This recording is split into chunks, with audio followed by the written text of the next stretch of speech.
الو، مساء الخير. مساء النور. استاذ جورج فهيم. ايوه، ازي حضرتك يا فندم؟ الله يسلمك. مع حضرتك يا فندم برنامج كريزو، احنا على اليوتيوب دلوقتي على الهوا، وكنت جايب رقم حضرتك من موقع الدليل القبطي. كان عندي سؤال بس لو امكن.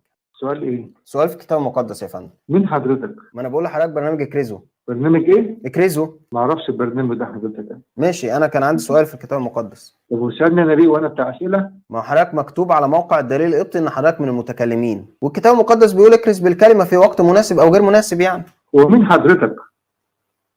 يا فندم بقول لحضرتك حضرتك مين اسمك ايه يعني؟ ابو أنت مش اياد عايز يا تقول لي فندم، مع اسمك حضرتك يعني؟ ابو اياد. ابو اياد؟ نعم.